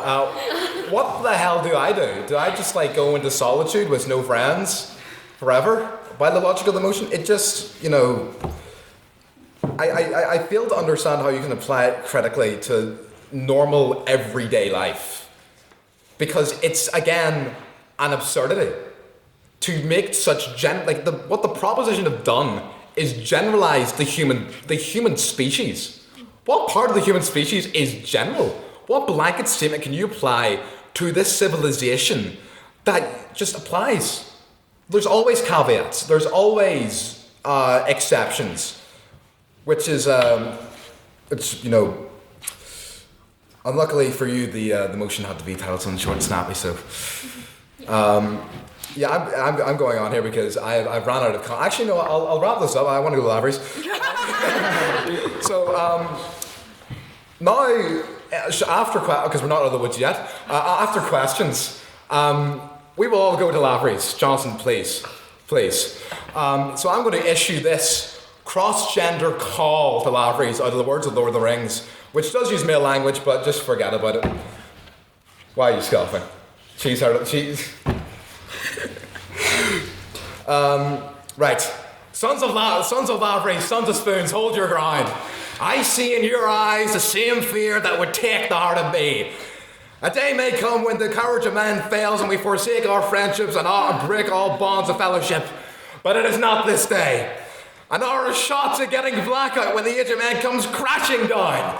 But it is not this day. This day we drink. By all that you hold dear on this good earth, I bid you drink. Men of the West. I commend my comments to the House and urge you to reject the motion. I meant to go.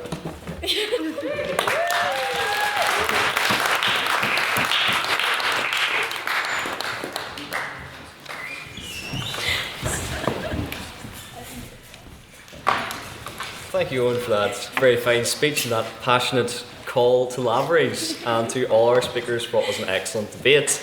But, as you all know, we are not out of the woods, or rather off to the woodworkers yet, as it is now time for questions from the House. So, Can I have anyone ask a question for the proposition, please? Yes, George. So one of the thrusts of the proposition's argument is that men and women think differently, been raised differently, have different outlooks on things.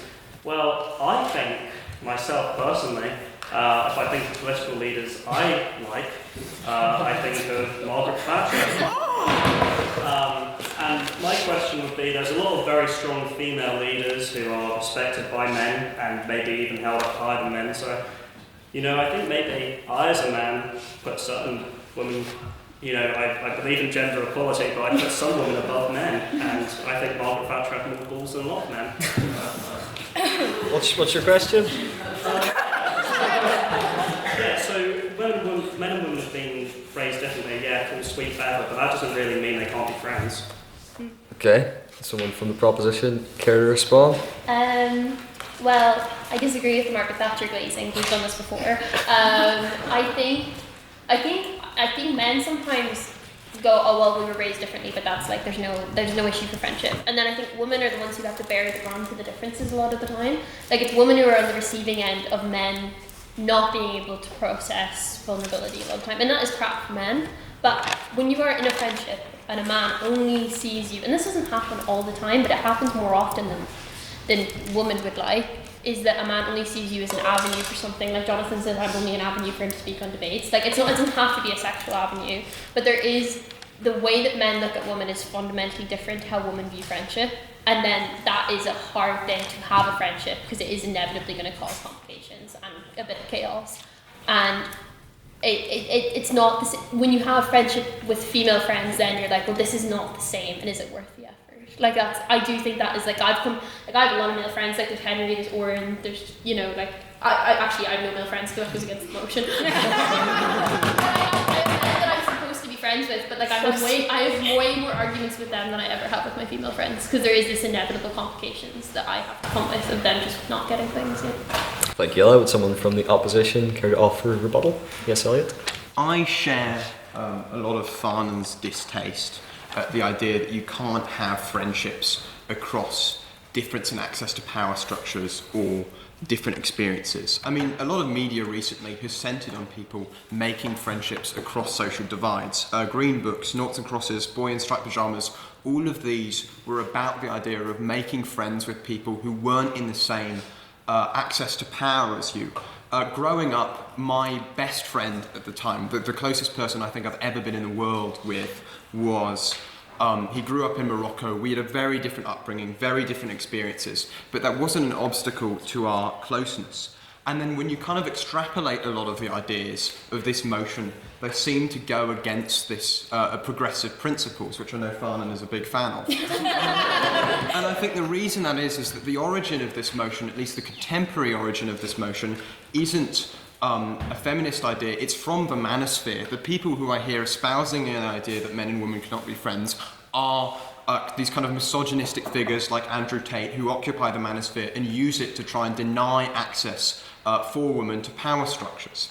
And so I completely reject the notion that difference in access to power structures or differences in experience are an obstacle, or maybe they're an obstacle, but I do not believe that they stop men and women from being friends at all. Thank you, Elliot. Do we have another question for the proposition? Yes, Peggy? Jonathan speaks a lot about external pressures on friendships and how heteronormative ideas that men and women need to be in a relationship and therefore we can't be friends. But how does that necessarily affect the friendship apart from people's view of it? I mean, with that logic, then gay people wouldn't be so open because of the whole thing of you have to be in a romantic relationship with another person. So I don't really understand how that logic applies to straight people but not bisexual people. I mean, I'd like to start by reading from my feminist literature. December 17th, 1832. Having now finished with Patagonia... Sorry, that's Voyage of the Beagle. No, I think the fundamental argument that I'm making is that these external pressures mean that the relationship, the friendship is never what it should be. It's never a proper friendship. At the point where we start saying there are differences between our male friendships and our female friendships, are they really both friendships? Are they really both mutual bonds if we have to treat them differently across different genders? I think the push here from Proposition is to say that when you take all of men and all of women as an aggregate, and you look at the way the relationships between men and women occur, and you look at the way that they are viewed by society, there are, Eliot says, obstacles which prevent friendships from fully forming, from being what they should be. And so, yes, men and women can have close relationships, but can those relationships ever be the proper friendships that they should be in an equal and fair society? Thank you, Jonathan. Would someone from the opposition care to respond? Yeah, your points about obstacles. Sure, some weak relationships will falter and fall as obstacles. What you've identified is weak relationships. There are many various relationships that overcome these obstacles across men and women. And all friendships are different. Like my friendship with Connor is much different to this with Johnson. And they're both guys. So you can't have like a one-size-fits-all friendship. And the fact, and gender does play a role in it, but it doesn't eliminate the fact that it's a friendship. Thank you, Owen. We'll take questions for the opposition. Yes, Luke. Oh, sorry, no, I was actually yeah, so you guys have talked a lot about no standardised sort of path to friendship, but a lot of my friendships, the more I've thought about it today, the more I can see a sort of general transition from a very close friend to a mere acquaintance, and it usually follows Ella's sort of direction of a sharing of close mutual trust or a bond, some kind of affection. So I just want to know, how are we actually going to recognise the truth evident in Ella's argument, which is that sometimes friendships do form out of exchange of mutual trust. With your argument, there is no inherent rule to a close friendship. Would someone from the opposition? Yes, Ash. Well, I think that it's true that people who share, people of the same sex or gender can form stronger bonds with one another because they can relate to one another more closely. But I mean, by that logic, I also share a lot of the similar things with gay men, for example, who are also attracted to men, and I can also share with them those similar bonds. So I don't think that we should limit ourselves necessarily to gender-specific shared bonds. Shared bonds can be because of nationality. Shared bonds can be because of a shared upbringing. Shared bonds are not gender-specific. Yes, they do exist, but I think to say that purely on the basis that we are both the same sex or gender, we will form a closer bond than if I was compared to a person of the opposite sex, I think is completely incorrect. I will probably, if I'm from the same country as another person, I might relate to them and share a deeper bond than with another person who is a female but not from where I am.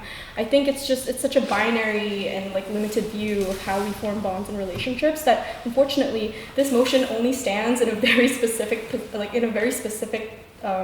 way, and only towards the standards of friendship they're looking for is this pure, uncomplicated level of friendship that I don't think actually exists or is anything genuinely attainable.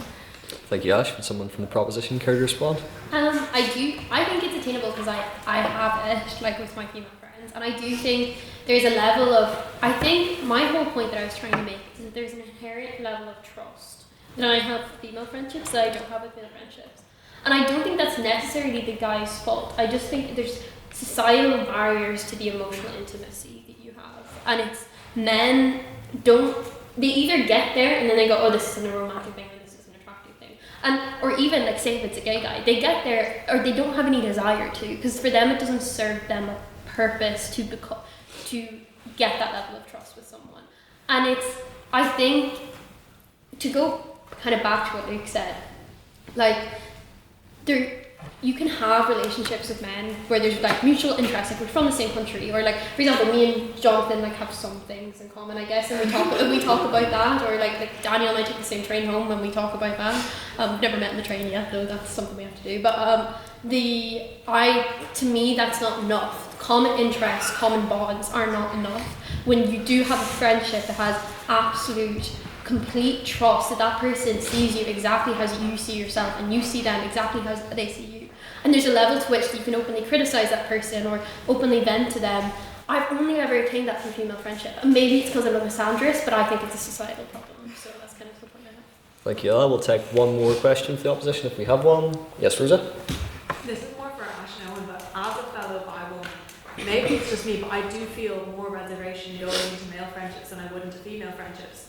Like, I would have that fear that they might catch feelings. However, none of the women who, like Beth and Ella, I have slept non-sexually in the same bed as, or like done incredibly intimate acts with, have ever feared that I would catch feelings for them, because it's so much easier to, there isn't that societal expectation, and it feels a lot easier to have that non-sexual intimacy without that fear with my like same gender friendships.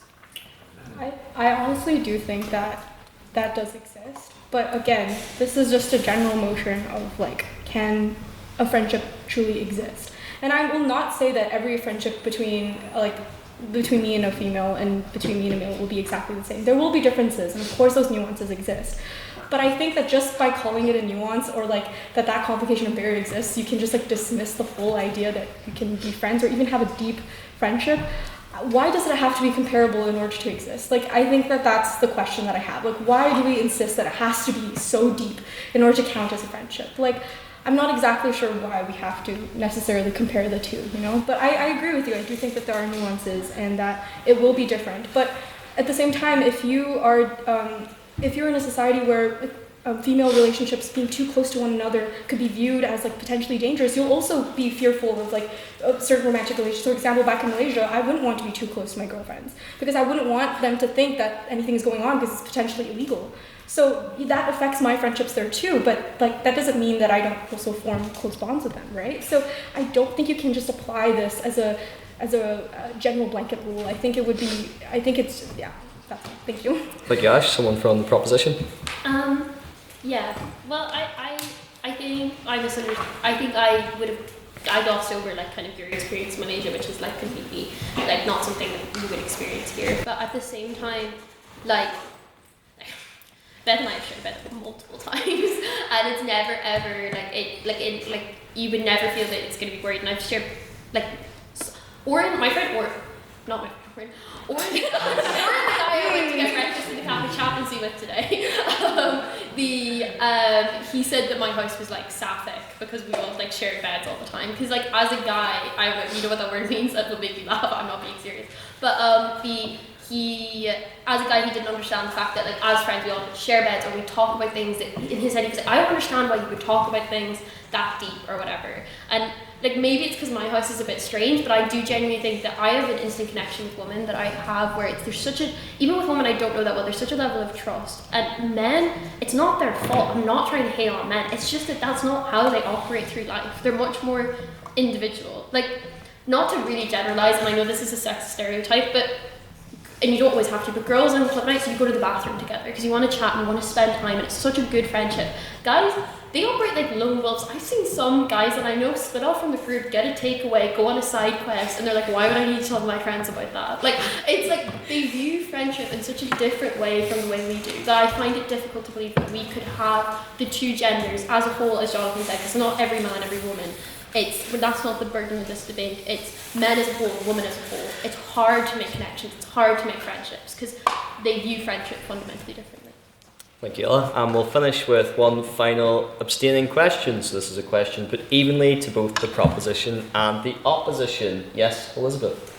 I'm particularly speculative about something that Owen said, so I would like to put it to the table at large. Very inelegantly put, you'd think that you can fancy your friends. So I'm quite interested in whether the rest of the speakers agree that you can have a platonic friendship with someone that you are attracted to. I can expand on the point. Yeah. The main point I had was that sure you can choose to be someone's friend, but you cannot choose to be attracted to someone. And being able to overcome that thing you have no control over and be the master of your own actions and your own life. If you don't have that ability, you better learn it. Thank you, Owen. Someone from the proposition? Yeah.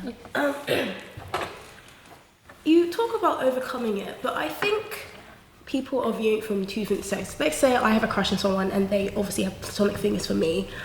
When I have a crush on someone, do I still view that as a friendship? Is that not a romantic interest now? You keep talking about like, yeah, you can be friends with someone attracted to, but friendship has to be mutual and both sides need to view it as a friendship. And if I already see this person in my mind due to my dopamine receptors going, friendship, oh, hot now, non-stop, then surely that's no longer a friendship. Like, I may not even have an ulterior motive or wish to, like, pursue a relationship, but my brain has put them in a separate category of friend, even if my friend sees me as still a friend. Thank you, Annie. And so concludes our debate, and it is now time for the vote on speaker ability. So this is your decision as members of the House, not on your own personal opinion, but who you thought spoke best on the metrics of presentation, rhetoric, argument, teamwork, and engagement. So, can I have all those who'd like to vote for the proposition for the vote on speaker ability to raise their hands now, please?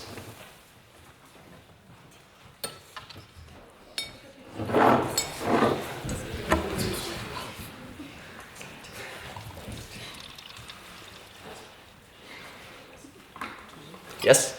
And can I have all those who'd like to vote for the opposition on the vote on speaker ability to raise their hands now, please?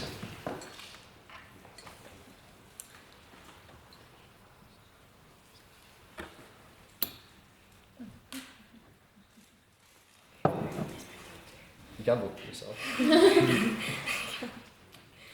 Yes. And then finally, can I have all those who'd like to abstain from the vote on speaker ability to raise their hands now, please?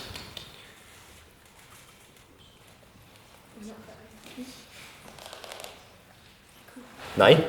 Yes. Mr. Secretary, can I have the results from the vote on speaker ability, please? Yes, with 21 votes for the proposition, 14 votes for the opposition, and 9 abstentions, the proposition carries and the motion passes.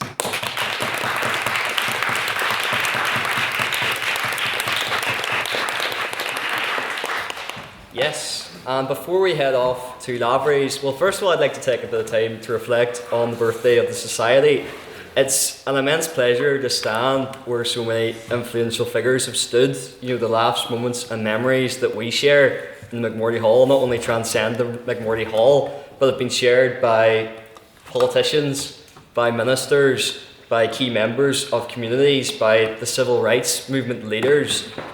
It fills me with immense pride to be able to stand at this podium, and I'd like to think it would fill you all with the exact same pride. Every time I see someone come up to the podium, or I see someone helping out, or even offering a private member's business or a president's question, or even if you just come along and you're just watching, which is exactly what I did in the first year, you're all very welcome in this society, and you're all leaving your mark, not just on campus, but as I'm sure, as your forefathers have done before you, you will leave your mark on the world. So that is the great thing about our society. So I'd like to say, here's to 167 years, or 176 years. And here's to 176 more.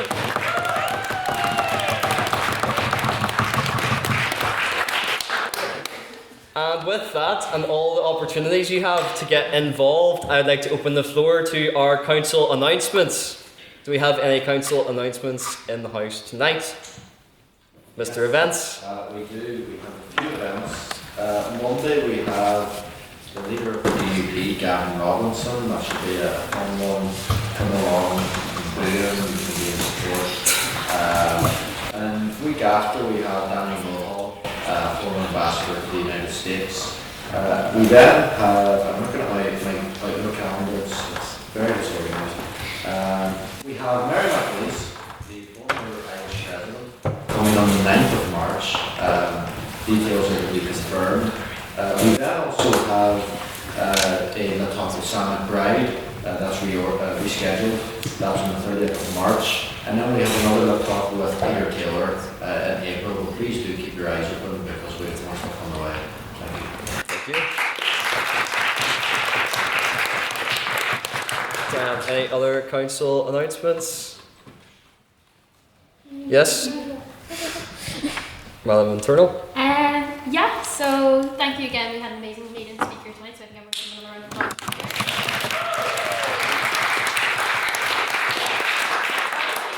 I have one question to ask them. Daniel, do we have any maiden speakers for the debate I wasn't present for this week? Which was on Tuesday. Yeah. We had 3 maiden speakers. Yes. Right, well, I have some big news, guys. We have hit over 50 maiden speakers. We're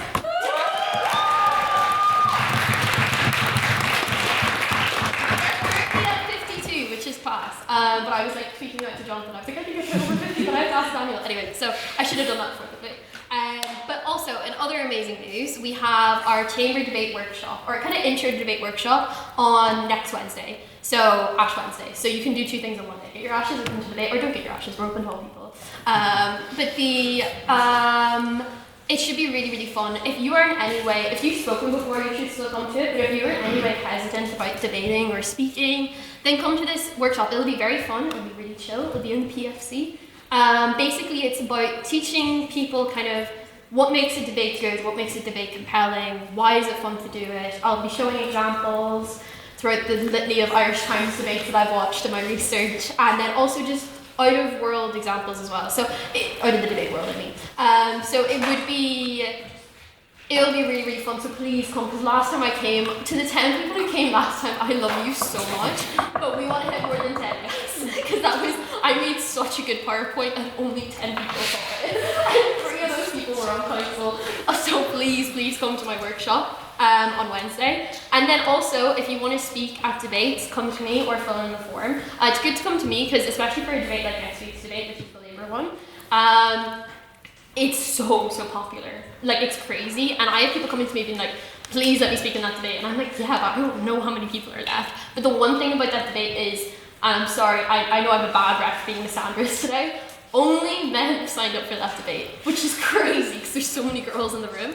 And then a lot of them seem to have opinions on Keir Starmer. So please, my goal always is to not have just one gender on a debate, because it's just not fun to listen to. Imagine having to listen to 4 men speak. I did 8 men speak. I did that a lot last year, and I'm not doing it again this year. Basically, yeah, that's it. It's our Labour Party debate. You should come next week. It'll be really, really popular, really fun. Come to my workshop, and then also we have the IV. So our IV, which is happening, Jonathan, when's the IV happening?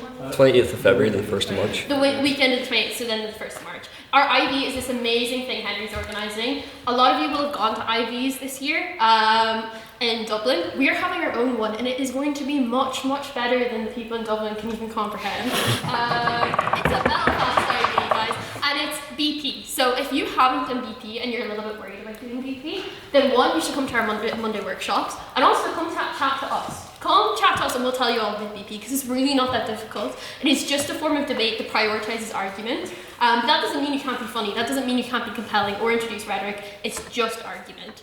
And that is something that we need to get better at as a society, including myself. So yeah, you should sign up. The form is in the WhatsApp, I believe. Yep, so you should sign up to speak on our IV.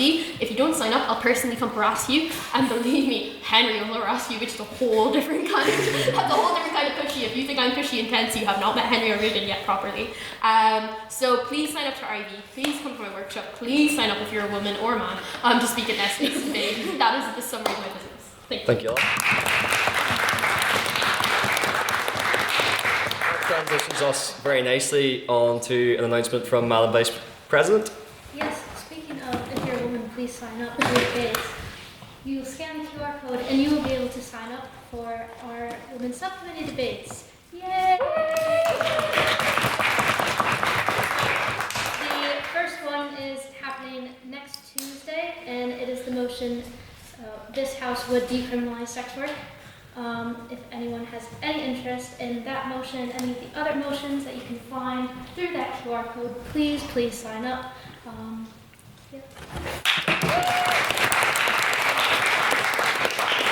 Yes, it's appropriate that Valentine's Day is coming up with these amount of dates that you need to remember, but also on next Tuesday we have our schools competition. We'll have the pleasure of inviting 36 students to compete.